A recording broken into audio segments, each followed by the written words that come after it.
3 days into the tour, and I got another example of how different celebrity lives are. Most people who fancy a kick around go down to the local park. That's not really an option for someone as recognisable as Robbie Williams. When he wants to stretch his legs, a pitch has to be booked in advance and transport arranged for him and his security team. But even on the outskirts of Copenhagen, the paparazzi can sniff a photo opportunity. Everywhere I go these days, within 15 or 20 minutes from nowhere, paparazzi will appear. Every time I see them, I just want to get a baseball bat and smash the faces in. All of the press, the tabloids, all of the magazines have got to be filled with something, and it's my mug that it's filled with most of the time. I can't cope with it. You're on the street and a paparazzi will come up to me. The general public go, leave him alone, mate. Don't do that. So people know what the paparazzi are about. But that same picture, they go, oh, there's Robbie. Shopping. There's Robbie coming out of his house. There's Robbie going into the coffee shop. There's Robbie going to the bank. There's Robbie going to the park. Oh, there's someone Robbie shagged. Oh, and he's done it again the next week, look. So, I don't know, I can't cope with it. I really can't. And yeah, half of my time is spent wondering how to get out of all this.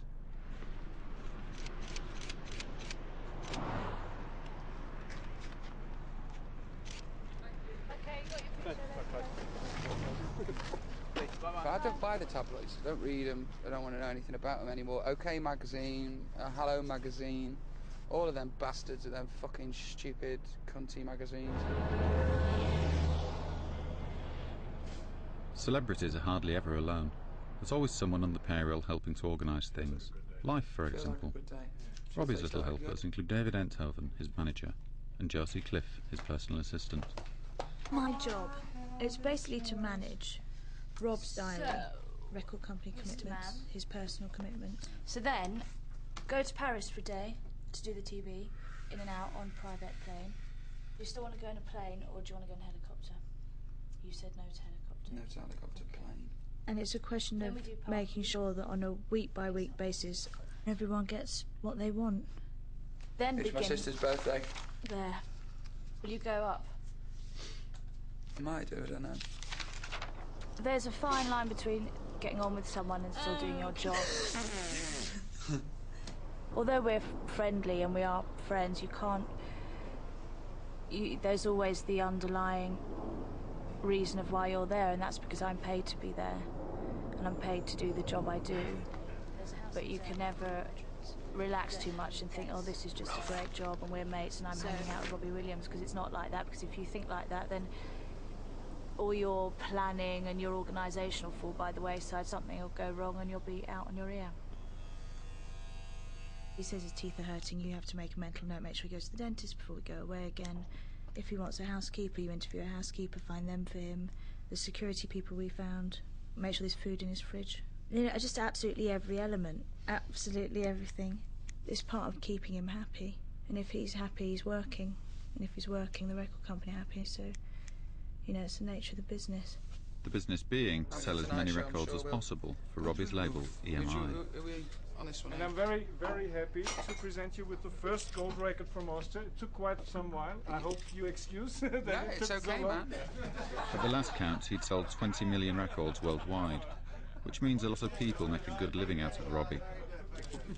It's in all their interest that he remains a sober and hard-working pop star. That's so fucking great. Spain gold, Sweden gold, Canada gold, Hong Kong gold, New Zealand platinum times 5. Yeah! More sheep than records there.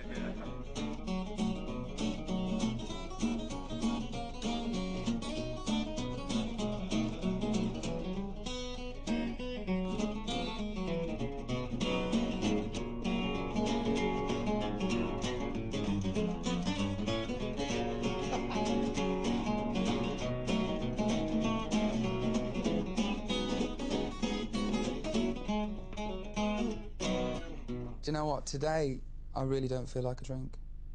I really don't feel like I could put any cocaine up my nose, take any ease or smoke any weed.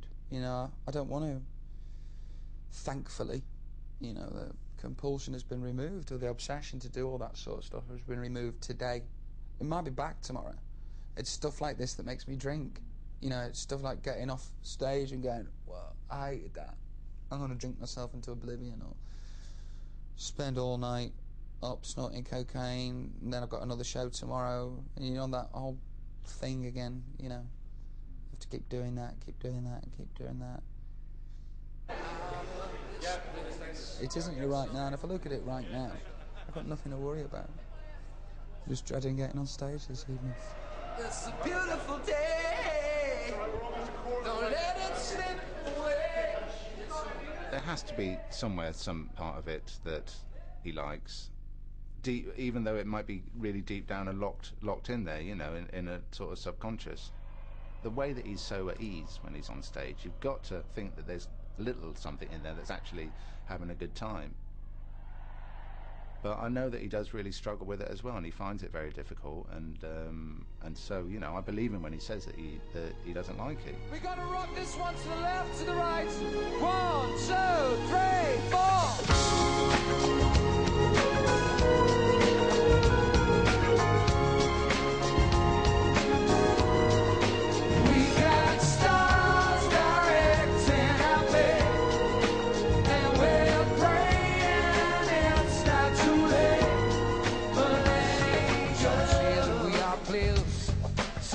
That we are pawns, that we've been making money since the day that we were born. Got to slow down,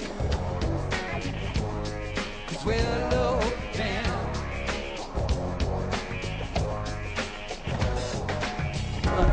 In circles, live a life of solitude. Find ourselves a partner, someone to relate to. Then we'll slow down. Fall down.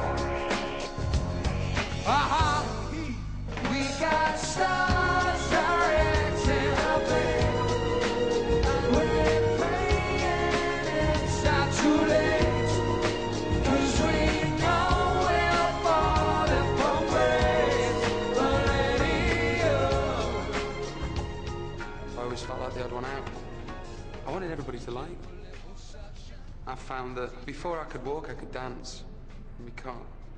And then before I could talk, I could sing, quite literally. You know, I hasn't got any better thing.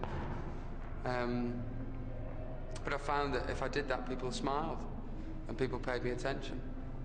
You know, and it also brought a lot of jealousy as well, because I could do that, and not a lot of other kids could.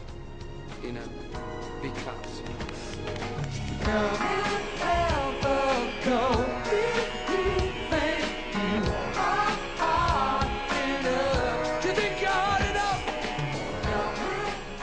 I got taught at an early age, if you open the door for people and let ladies through, and you say thank you and please, it's good manners. I sort of carried that on until now, trying to be as well-mannered as I can be, under an awful lot of pressure from a lot of c***s. We always come too late. I have to think that we were born too late.